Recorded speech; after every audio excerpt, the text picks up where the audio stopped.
muling giniit nga po ng Philippine National Police at Armed Forces of the Philippines ang pagpapatupad ng maximum tolerance sa isinagawang surprise rally kanina. Mula pa 5 a.m. kaninang umaga, on full alert na ang PNP. Nagkaroon naman ng road closures sa EDSA dulot ng rally. Sarado ang EDSA Ortigas Service Road at flyover na northbound, EDSA Ortigas flyover na southbound, pati ang eastbound at westbound na daan sa White Plains Avenue. Nananatili namang normal ang operasyon ng MRT-3 at ang EDSA busway stations. Pero asahan pa rin ang matinding traffic kung gagamit ng bus na dadaan sa mga apektadong lugar sa EDSA. Para sa iba pang detalye, makakausap po natin si mobile journalist Francis Rivera. Hi Francis, kamusta ang sitwasyon sa traffic dyan? At meron ka bang mga updates, reroutes? Baka pwede mo kaming pwede mo ibahagi dito sa amin. Yes, Jakey, Mase. At ngayon nga, patuloy pa rin yung pagdating at pagkapal ng mga miyembro ng INC dito sa EDSA White Plains. At nakikita nga natin, kung tanaw dito sa may Zoom, ilipat natin yung camera. Yeah. Ay medyo mabigat din, yung mabagal yung daloy ng trapiko dahil dalawang lane lamang yung binuksan ngayon na para makadaan yung mga motorista. At actually, okupado na rin nila yung bus lane, no? Kung saan nga ito na rin dumadaan yung ibang mga motorista. Kanina naabutan pa natin sila na nag-aalis ng barrier para buksan yung isang lane.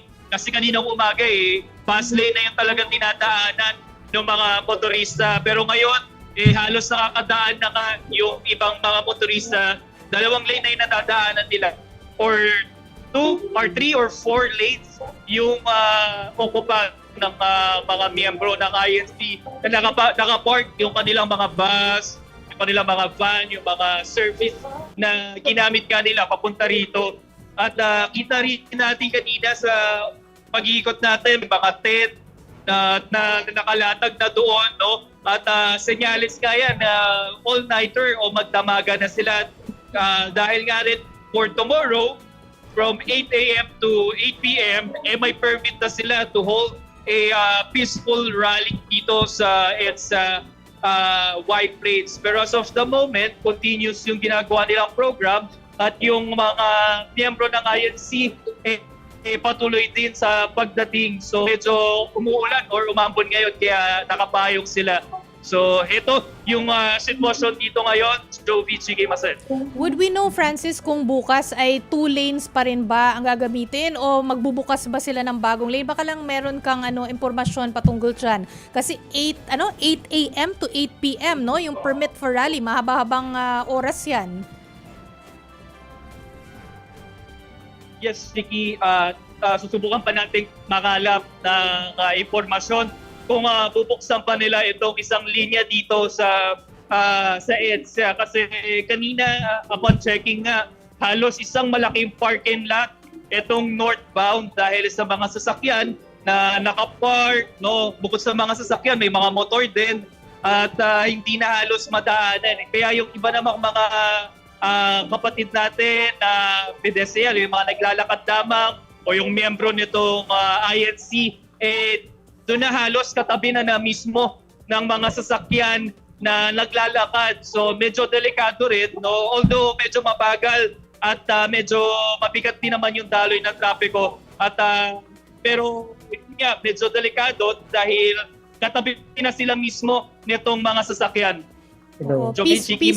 Peaceful naman ba Ngayon dyan? na ba? Ilang minutes pa? Naka-ere pa kasi ako sa Okay, okay. Peaceful Ilang oras naman na ba ba? dyan, Ilang Francis? minutes pa? Yung mga nakikita mo dyan ngayon?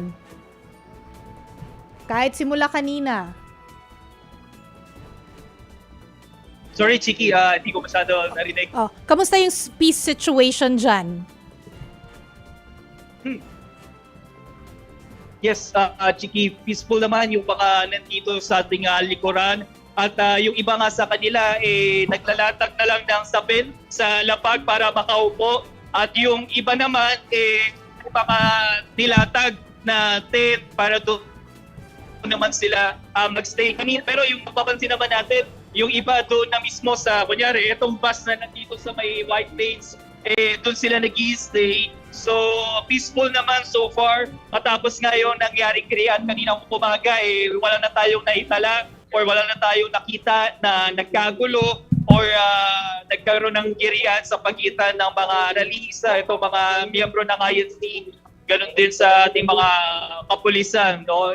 Speaking of kapulisan, libo-libong mga kapulisan yung nakaantabay dito sa paligid ng White Plains, pero hindi lang sa paligid ng White Plains, maging doon sa may southbound, sa may kabilang side, no, ay may mga kapulisan din na nakabantay dahil nga yung ibang mga nakapark o ibang mga sasakyan ng mga miyembro ng INC doon din nakapark sa southbound. Oo. Okay.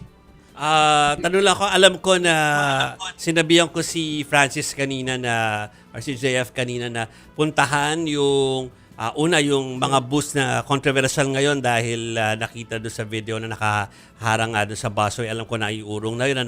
Pero yung nakapark dyan sa may malapit sa sa bangketa ng EDSA and White Plains, kamusta? Talaga bang inalis sila pa isa-isa o talaga nanatili na sila dyan?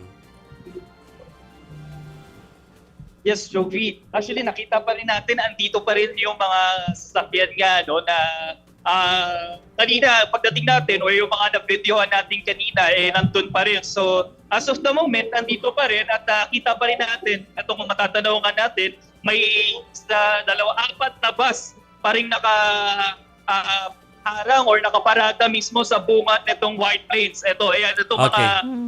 mga blue na bus na ito. Yeah. So, nakaparada pa rin sila dyan mismo sa may bungat ng White Plains.